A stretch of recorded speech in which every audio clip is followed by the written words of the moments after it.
sembarang nulis. Saya pengen punya tambang emas, saya pengen punya tambang minyak, saya pengen punya tambang batu bara, saya pengen punya perusahaan maskapai penerbangan, saya pengen punya rumah sakit, saya pengen punya ini. Saya tulis satu lembar di hadapan jutaan pemirsa di Antv. Alhamdulillah sampai sekarang nggak ada yang dikabul.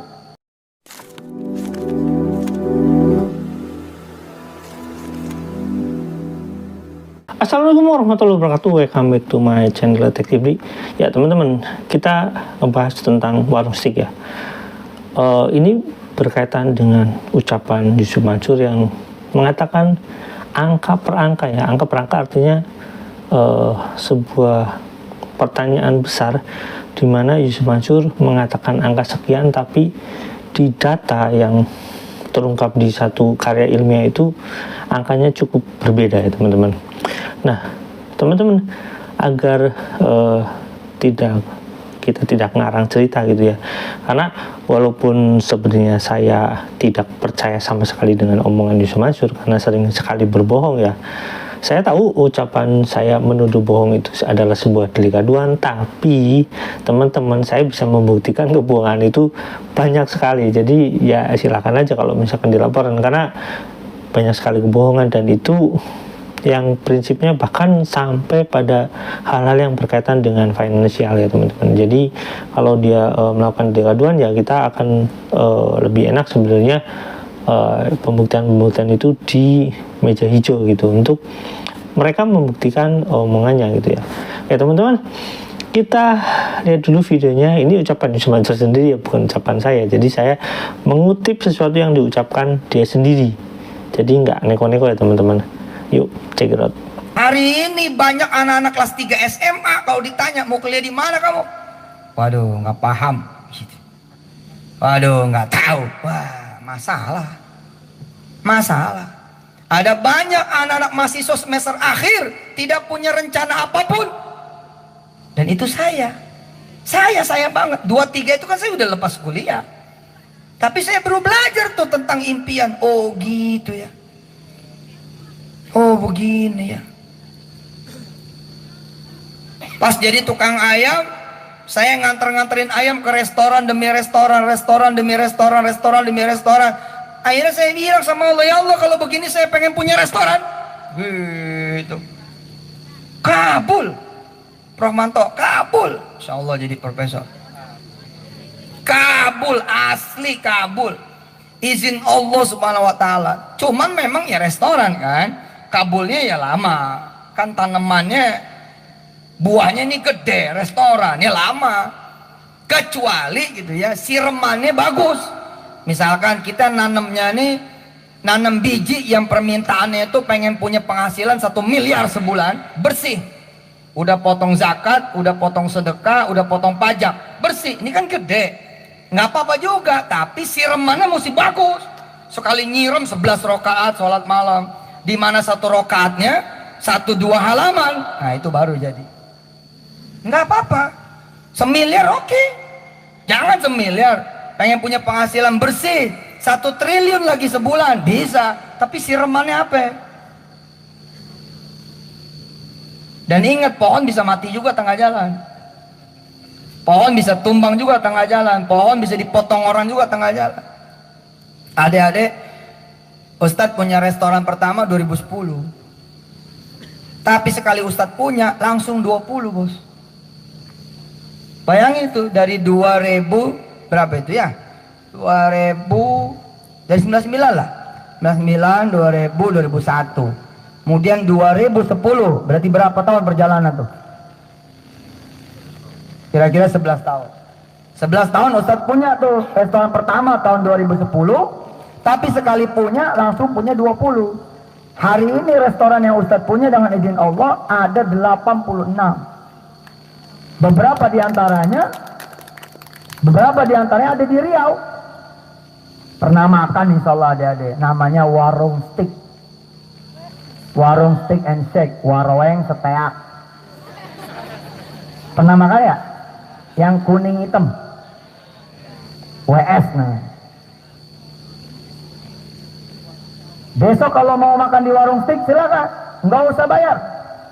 Semua nih satu pramuka nih besok silakan pergi ke warung steak yang terdekat di Riau ini. Masuk aja, enggak usah bayar di Panam ya.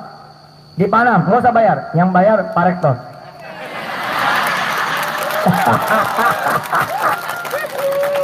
Tinggal itu. Menyadari kekuatannya luar biasa. Soalnya mana? Oh daya, oke. Allahumma sholli wa sallim wa barik ala sayyidina Muhammad wa ali walhamdulillah rabbil alamin. Mudah-mudahan Allah kasih dayanya bagus, amin. Menyadari kekuatan ucapan itu luar biasa, maka 2011 di hadapan jutaan pemirsa di Antv, Ustadz sembarang nulis.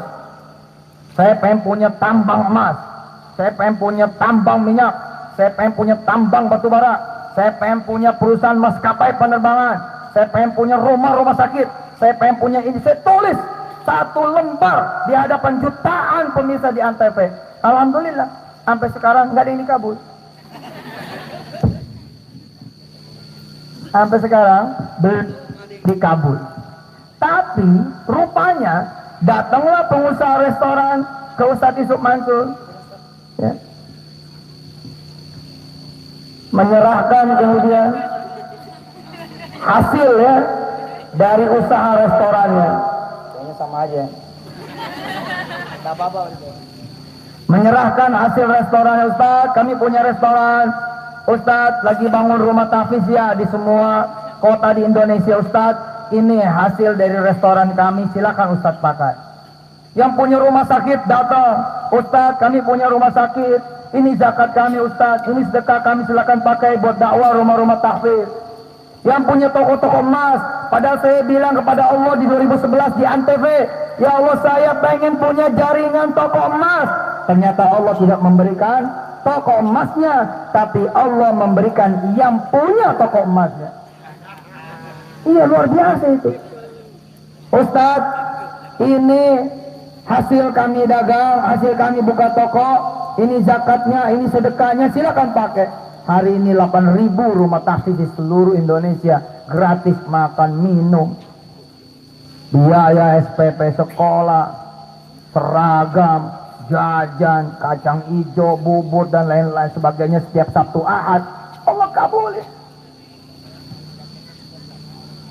2012 Ustadz berdoa kepada Allah supaya bisa punya perusahaan yang triliunan, bukan miliar nih mainnya, triliunan. 2012 Alhamdulillah lahirlah Petren.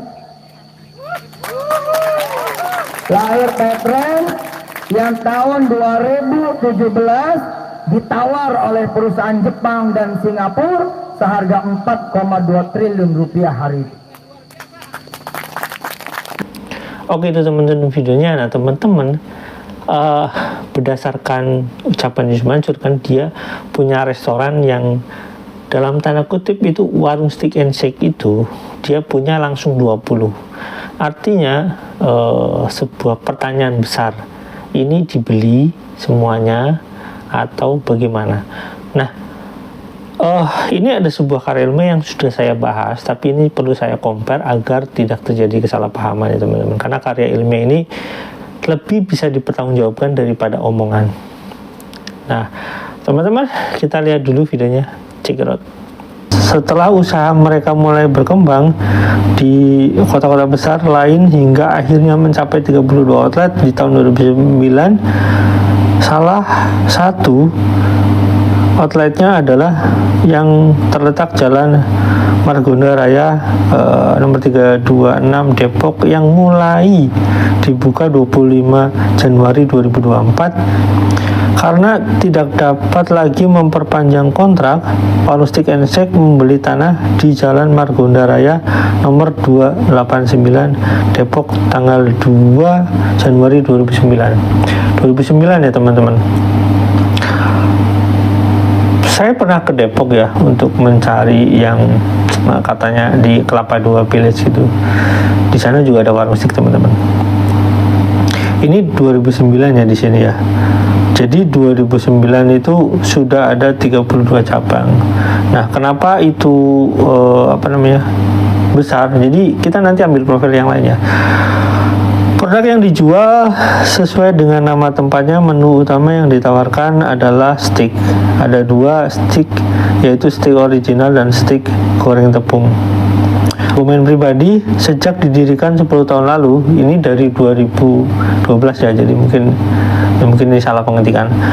Usaha kuliner telah mencapai 50 outlet gerai dengan omset di atas 100 juta. Jadi di 2012 ini katanya sudah 50 outlet ya. Omset 100 juta per bulan untuk setiap gerai.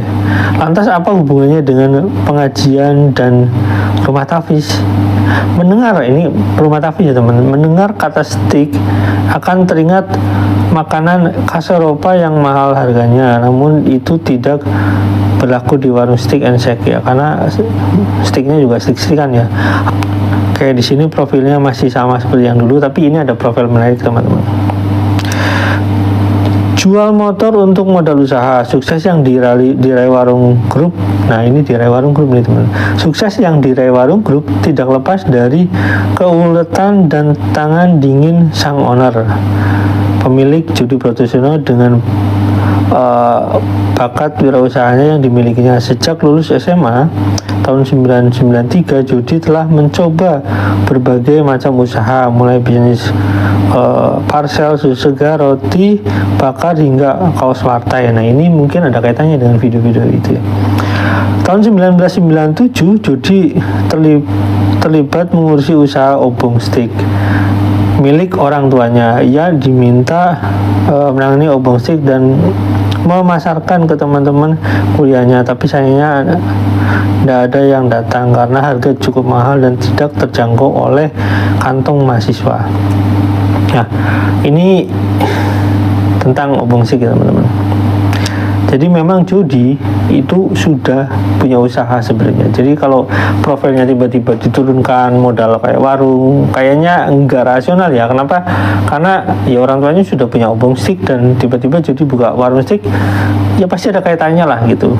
Cuma karena dia ingin mengambil profil yang lebih ini mungkin ya, lebih low agar dia kelihatan hebat gitu. Jadi nggak bawa nama keluarga. Tapi kan faktanya obong steak itu sampai sekarang masih ada dan masih dikembangkan. Dan kita lanjut ya.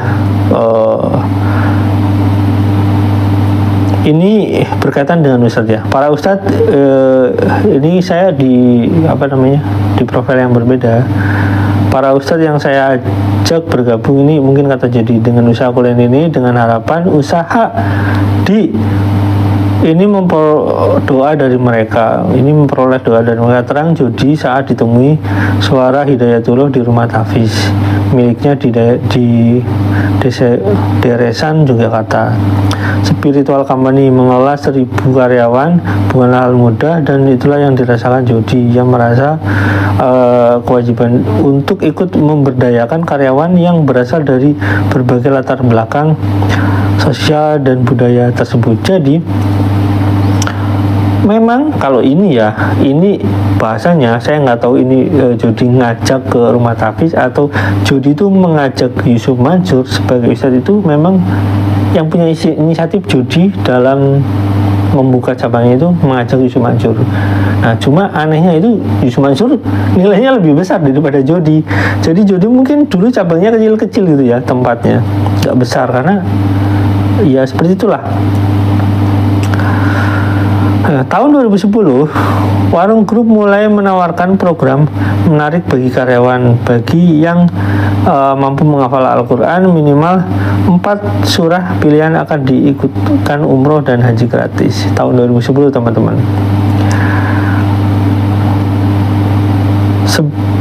Ternyata banyak karyawan yang bisa menghafal 4 surah dan terpaksa dilakukan pengundian untuk memilih 6 diantaranya kata Jody. Sebagai bagian dari spiritual company, Jody menerapkan aturan ketat kepada karyawan. Bila tahun 2009 larangan merokok ditunjukkan kepada seluruh manajemen, maka mulai 2010 karyawan dilarang merokok. Nah,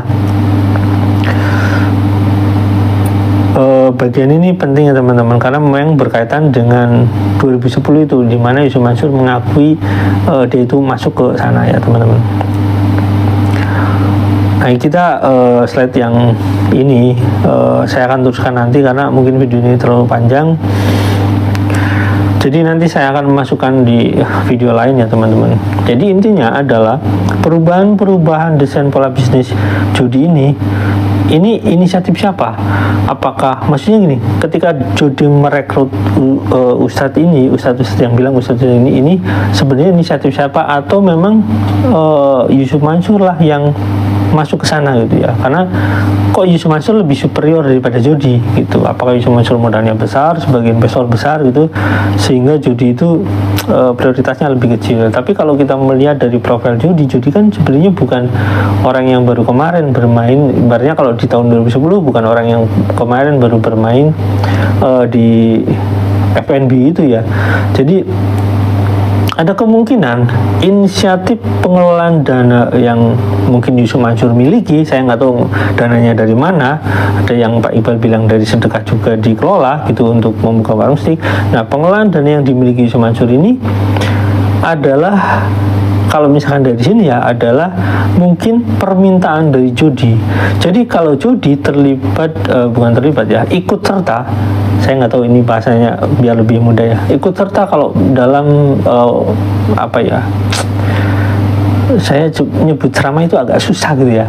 Ikut serta dalam ceramah ceramah itu di sana itu bisa jadi ini memang salah satu yang meng-create ya Jody kalau misalkan seperti itu. Dan apakah nanti uangnya dikelola ke warung steak untuk jadi bisnis uang sedekah itu, saya nggak tahu. Yang jelas pernyataan Pak Iqbal seperti itu.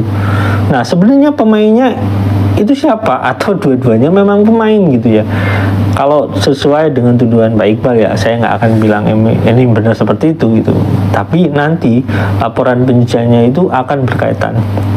Nah, yang jadi pertanyaan adalah Jody itu di tahun 2012 itu langsung punya outlet 50 dari 38. Jadi setahun aja ya, dari 34 atau 38 ya, pokoknya dari situlah. 32 di 2009, dan kemudian katanya Yusuf Mansur itu bergabung di 2010 di warung steak itu. Kemudian di tahun 2012 ini Jody ini dan Yusuf Mansur ini bulan Juni ya 2012 ini dia memiliki 50 outlet. Oke, itu teman-teman videonya. Nah, teman-teman di itu ya, di yang karya ilmiah saya bacakan itu sebuah karya ilmiah, itu skripsi, dan itu seharusnya data itu real gitu ya yang dikasih, karena itu sebuah karya ilmiah. Walaupun saya nggak tahu benar atau tidaknya yang diberikan dari pihak warung steak kepada pembuat karya ilmiah tersebut. Nah, dari data yang diberikan itu ada 32, dan sementara omongan Yusuf Mansur ketika Yusuf Mansur membuat satu grup ya, di sini ya warung steak ya, di sini dibuat warung grup oleh Yusuf Mansur dan Jody. Ada tanda tanya besar ya, apakah pada saat Jody menerima investasi dari Yusuf Mansur itu posisinya sudah 32, benar-benar 32, atau ucapan Yusuf Mansur yang mengatakan posisinya 20 gitu ya.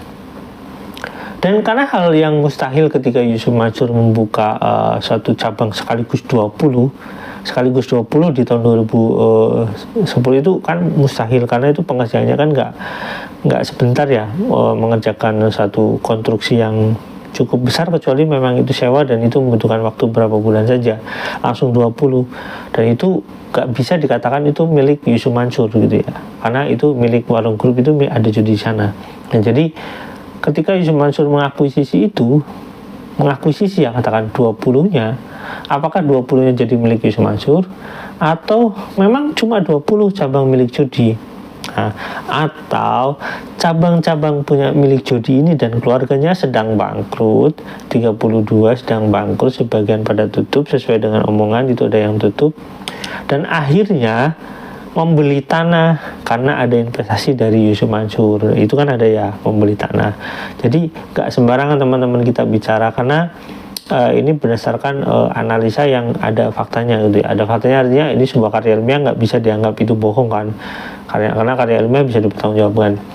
Nah, apakah ketika itu Yusuf Mansur berinvestasi, judi ini sedang pada tutup karena nggak bisa bayar kontrak, sehingga ketika diinvestasi sama Yusuf Mansur ini punya uang basah gitu, akhirnya uang yang agak lebar, yang agak besar, yang bisa membuka kembali cabang-cabang milik judi ini ya. Jadi kalau kita lihat karena judi juga mengelola ini apa ya, sebuah warisan milik orang tua, artinya bisnis restoran warisan milik orang tua ini. Jadi teman-teman bisa lihat di video sebelumnya ya, yang tutup permen itu, saya nggak mau menyebutkan mereknya karena kita sedang ngebahas warung steak. Jadi kemungkinan besar adalah cabang-cabang yang dibuka, baik itu franchise atau modal sendiri punya judi atau modal gabungan atau bagaimana, yang jelas pada saat itu kemungkinan adalah judi ini sedang membutuhkan modal, dan modal ini karena membuka restoran bukan hal modal yang murah. Judi ini menggait para ustadz-ustadz yang pada saat itu memang sedang populernya. Artinya gini, misalkan barengan Yusuf Mansur itu ada ustadz-ustadz yang populer kayak ustadz ya Jeffrey, terus ada banyak sekali punya ustadz-ustadz yang beredar di televisi pada saat itu, dan judi ini cukup lihai menurut saya. Jadi dia menggait para ulama ini untuk kemudian dalam tanda kutip ya berinvestasi di sana gitu ya. Jadi menawarkan satu produk yang bisa jangka panjang gitu ya. Nanti kalau kamu investasi di warung ini, kamu bisa panjang gitu, bisa mendapat keuntungan dari sini. Walaupun misalkan nggak besar, tapi tetap ketika lagi sepi nanti kan masih punya penghasilan. Mungkin kayak gitu ya teman-teman. Atau mungkin memang spesial untuk ke Yusuf Mansur aja, karena faktanya ya kalau dilihat ya cuma Yusuf Mansur yang di sana dan dominan ya teman-teman. Jadi judi ini kayak seorang yang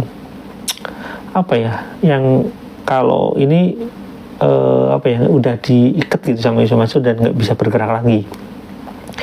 Nah itu teman-teman, apakah memang judi sedang mengalami kolaps sehingga ketika investasi Yusuf Mansur masuk dia merasa ketolong dan akhirnya dia kayak orang yang nggak bisa apa-apa, karena ya mau gimana lagi, karena dia dewa penolongnya judi gitu ya.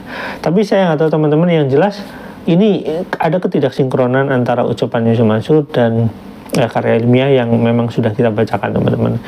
Nah ketika tidak sinkronan ini, saya yakin yang omongan yang nggak benar omongan Yusuf Mansur sebenarnya, dan saya yakin posisi saat itu sesuai dengan yang ini memang posisinya judi ini sedang mengalami kesulitan, karena judi sendiri pernah bilang bahwasanya ketika di franchise usaha orang tuanya di franchise, restoran orang tuanya di franchise itu dia banyak mengalami kolaps, banyak mengalami kerugian sehingga banyak yang tutup teman-teman. Jadi ya omongan judi ini jadi kunci sebenarnya, jadi kunci untuk mengatakan bahwasanya judi memang lagi sulit karena dia dapat warisan dengan kondisi yang bermasalah dan dia harus mengelola dengan baik. Maka dari situ dia mencari investor yang uangnya sedang banyak gitu, dan dia sedang mencari orang-orang yang investor-investor yang kayak ustadz tapi yang menggebu-gebu dengan alasan ekonomi keumatan gitu. Jadi cocok ketemu gitu ya.